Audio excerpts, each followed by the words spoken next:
On this ordinary school day, Peter Parker was sitting in the university courtyard, trying to focus on preparing for an exam. But his spider sense wouldn't stop signaling danger. What happened today would force him to choose between his duty as a superhero and his own well-being. Subscribe to the channel, leave a like, and write in the comments how you would act if you had to choose between helping others and your personal goals. Peter noticed a group of upperclassmen gathered around a freshman, Max Turner.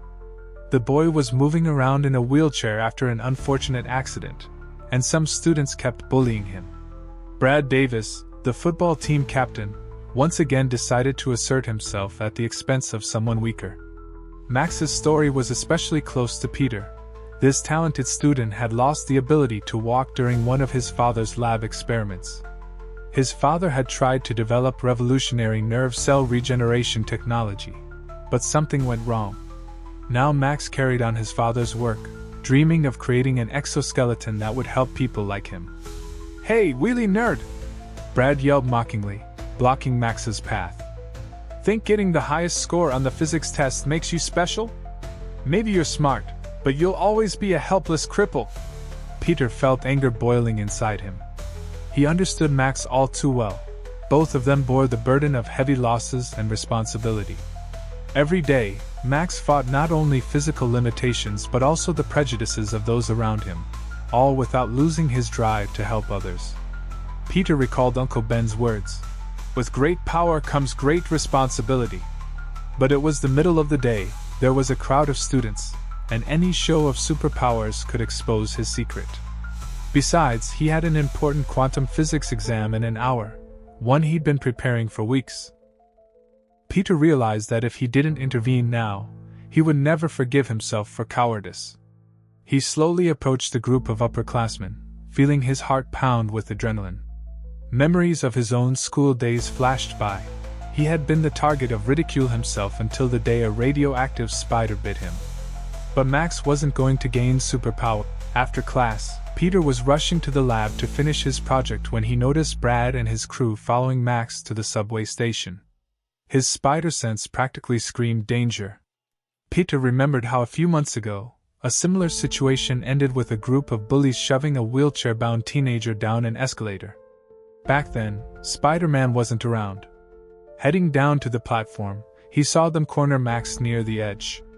The approaching train was already visible in the tunnel, and dozens of passengers pretended nothing was happening.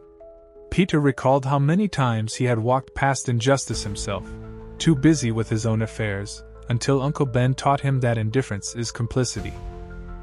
In a split second, Peter darted behind a column, peeling off his everyday clothes on the go. He already wore the Spider-Man suit underneath. His intuition had been right. When one of Brad's friends shoved Max's wheelchair, a strand of web shot through the air, instantly pulling it back to a safe distance from the platform edge. People in the station froze in amazement. Brad and his crew panicked and ran for the exit, but a second web pinned them to the wall. Spider-Man descended from the ceiling of the station, landing right in front of a stunned Max. A few hours later, Peter, back in his ordinary clothes, saw Max at an amusement park. He had come there with his younger sister, but to his horror he ran into Brad and his crew again, who had somehow freed themselves from the web. They cornered Max near a row of old arcade machines, clearly intending to take revenge for their humiliation in the subway. The amusement park buzzed with voices and music, the flashing lights of arcade machines creating an almost surreal atmosphere. Peter saw Max trying to maneuver between rows of machines to escape his pursuers. His 12-year-old sister, Emily, clung fearfully to the handles of the wheelchair. Brad and his friends advanced like a pack of predators driving their prey into a corner. Their faces showed a thirst for revenge after their public embarrassment in the subway. "You thought your buddy in tights would save you?" Brad growled, clenching his fists. "But he's not here. And you know what happens to people who sell us out?" Emily began to cry, clutching her brother's wheelchair handles tighter. Max straightened up, trying to look brave for his sister, though Peter saw fear in his eyes. "Aren't you ashamed?" Max said firmly. "Threatening a disabled guy in front of a kid? So that's what kind of heroes you are." At that moment, Peter could no longer stand idly by. He discreetly slipped behind a huge dance machine, changed at lightning speed, and moments later Spider-Man was already descending from the ceiling on a strand of web, landing squarely between Max and his pursuers. "You know, guys," Spider-Man began in his trademark casual tone. "I was just swinging by and heard something about tights. Someone wanted to talk about my costume?" Instantly, a crowd gathered, with dozens of phones already recording. "Oh wait, I know you. You're the fearless ones who like to pick on people in wheelchairs. How's it going since our meeting in the subway?"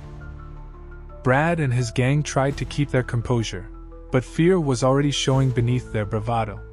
Spider-Man took a step forward, and they involuntarily stepped back. "Listen up," he said seriously. "I'm tired of watching you terrorize people. Max is smarter, stronger, and braver than any of you. He didn't give up after his accident. He keeps fighting and helps others. And you?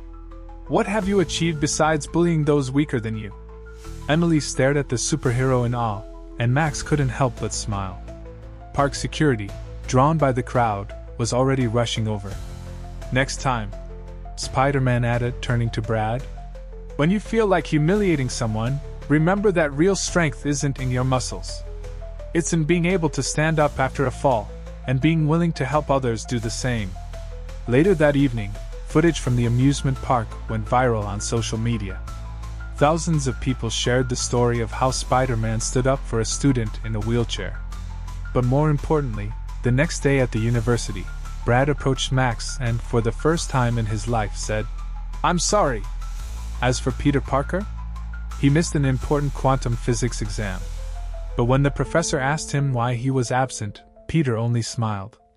"Sometimes you have to choose between what's easy and what's right,"